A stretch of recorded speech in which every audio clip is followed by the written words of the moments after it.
everybody, James Daniel here. Welcome back to our beginner piano series, where our aim is to help you get the solid foundational knowledge you need to increase your chances of sounding great and being a better musician. And you are always welcome here. Once again, I'm James Daniel. In this lesson, we'll focus on 5-note voicing, and by the end of the lesson, you will have a greater understanding of this voicing and know how to apply it on all 12 keys. Prior to this lesson, we had talked about 3-note voicing and 4-note voicing. Here's a recap of 3-note voicing. You have 4 notes, which is like the most basic jazz voicing. Mind you, we're not talking about jazz here. We're just discussing piano. This is the basic jazz voicing. Whereas in pop we have just a triad, in jazz we have this. So the root plays the bass and the fifth, while your bass guitar and everything focuses on the bass and the fifth, while the third and the seventh determines the type of chord or what quality the chord gets. So if it's a third and the seventh, which is a perfect fifth, right? It's a major seventh. If it's a dominant seven. If it's like this, it's a diminished seventh. If it's like this, you have your minor sevenths. You would notice that the fifth is like a generic interval where it works for a major seven and still in a diminished, in a dominant seven, is still present. So we then moved from there to, we talked about the 2-5-1, right? Or using the type B voicing, which means starting on the 7th scale degree of the chord. Right? If this is a D minor, the 7th of a D minor is this, which is C. So we started, this is the type B voicing, and also talked about the type A voicing, which is starting on the 3rd degree of each chord. Then we progressed to 4-note voicing. Right? So if this is somewhat confusing, I would advise you go back and touch on that video, because this is a progressive topic. It's a course where I take you from being an absolute beginner to a professional. From our 4-note voicing, we then move to the 5-note voicing. That's where we are now. So if we have these as our 4 notes, right? For the 4-note voicing, normally we have this as our 3-note voicing. For the 4-note voicing, you add the fifth of the chord that you're playing. So if you have D minor, we'll play this. If you have G dominant, what we do is we just move our C to, and this stays. This as our 4-note voicing. And we said if you have a type A voicing, you go from a type A to type B, then back to type A. If you have a type B voicing, you go from a type B to a type A voicing, then back to a type B voicing. So let's go to the 5-note voice now, proper. This is a C major 7. To get our 5-note voicing, you just stack in 3rd. We're already on the key of C. So what you do is you take your root supremated. So this is the 5-note voicing. You have the 3rd, 5th, 7th, and 9th. If we invert it using the starting from 3-note voicing to the 4-note voicing, then to the 5-note voicing, we have this as 3 notes, 4 notes, and we have this as 5 notes. So 3-note voicing, 4-note voicing, 5-note voicing. Then if we go to the key of D minor, the same thing. This is 4-note voicing. If we add this, we then have our 5 notes, because we're starting from the 3rd scale degree. If we are to start you from the 7th scale degree, using 3 notes, it will be 3 notes, 4 notes. What is the 9th? The 9th is E. Right? So this is our 5-note voicing for D minor. You have the 2 as your D minor, and this is the 5-note voicing. If we then move to our 5, which is somehow different, normally this is what we're supposed to have. These are 4-note voicing, because if you remember, we did this as 3-note voicing, then we did this as our 4-note voicing. So what happens is the bass plays the root and the fifth. The bass guitar or any low-end instrument plays the root and the fifth. And what we do is we don't repeat notes. Since the bass plays the root and the fifth, what we do is instead of playing the fifth, you can just play the 13th or the 6th. 1, 2, 3, 4, 5, 6.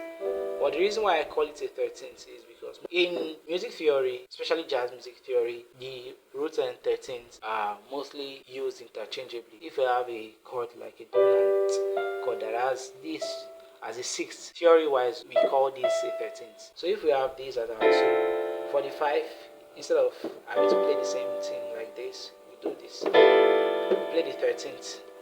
So you have your 13th, which is 2, then you have your 5, which sounds very beautiful, and you have your 1. If you observe, we started from 3 notes voicing, 4 notes voicing, 5 notes voicing, then to our 5, which is 3 notes voicing, 4 notes voicing, 5 notes voicing, then to our 1, 3 notes voicing, 4 notes voicing, 5 notes voicing. So now let's do it using our type A voicing, which means we start from 3rd scale degree, right? This is our 3 notes voicing, 4 notes voicing, 5 notes voicing. Then to our 5, we have 3 notes voicing, 4 notes voicing, 5 notes voicing. Then back to our 1, 3 notes voicing, 4 notes voicing, back to our 1. So it's like type A, type B, type A, or type B, type A, type B. Why is this important? It's important because at some point all these chords that you play here will be transferred to the left hand. That's why you see people playing, let's say you have your C major, instead of playing this on your left hand because the bass already plays this, right? What you do is you play a rootless using now everything you've learned here. Your C major would be played like this. Your D minor, which is this, will be played like this, and you have the chance to solo.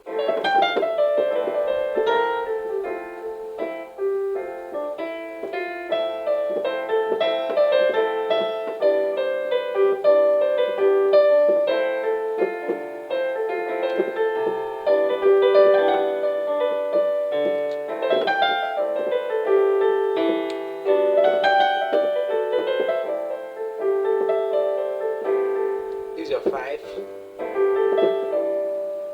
You see, it's so beautiful when you get to learn this stuff. What you do is now you take these, so let's use key F and B flat as prime examples. You're already on the key of F.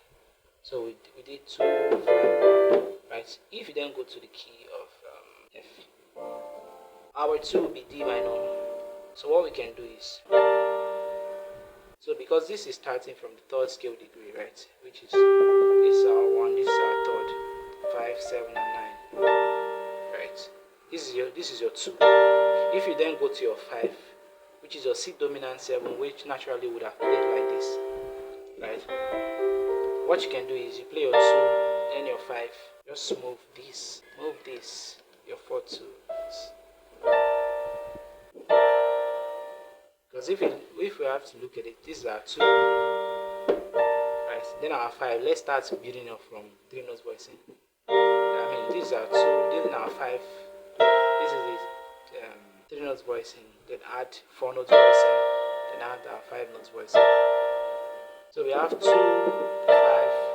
Then our 1, 3 notes voicing, 4 notes voicing, 5 notes voicing. So we have 2, 5. If we invert it, starting from our 7s, it will be 7. So you bring this, which is your 7s. That means you have your 7s. The same notes. Fa, la, do, mi, fa, la. Just 7, 3. 7, 2, 3, and 5. This is your 2. Then your 5. So because you play your 2 notes voicing, you progress to 3 notes voicing, 4 notes voicing, 5 notes voicing, and then for your 5, 3 notes voicing, 4 notes voicing. But we can do this, right? We just then to our 1.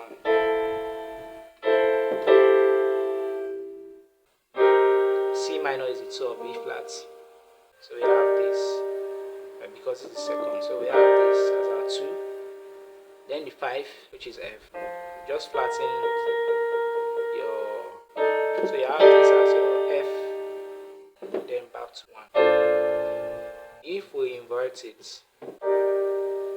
This your seventh, which is the seventh of the C minor, you bring it here. You have this, which is this, you bring it here. So we have as our 2, then our 5. So if you practice it in all cases, you sound something like using our type B voicing.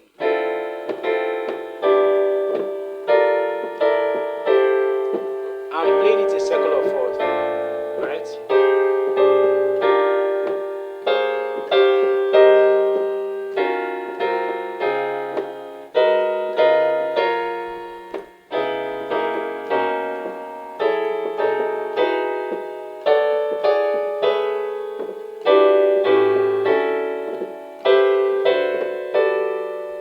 And mind you, we're just focusing on the major to 5-1 now, not the minor to 5-1. This 4 notes voicing, this 5 notes voicing, 3 notes voicing, and 4 notes voicing that we talked about. I'll focus on the major to 5-1 because we have the minor to 5-1. So we can do it in type A voicing.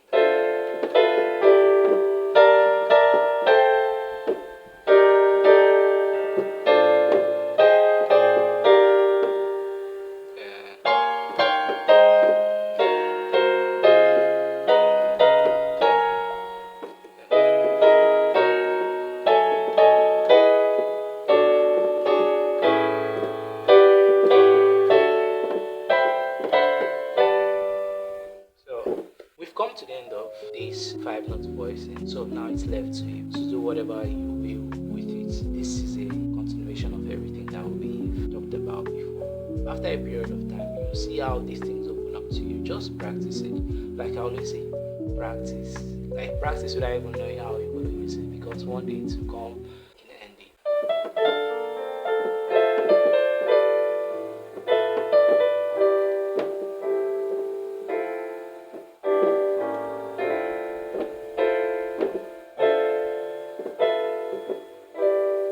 Yeah, now you've got that jazzy sound added to your vocabulary, which is a very beautiful thing. So stay tuned for the next lesson where I'll progress from what I just talked about.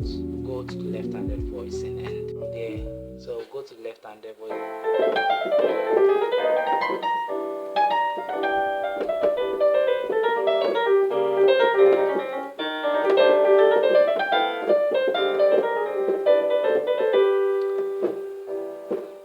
So that's, you use the things that you're supposed to play on your right hand and put it on your left hand, and you're good to go. Then we go to our two-handed voicing where you have to play your 2-5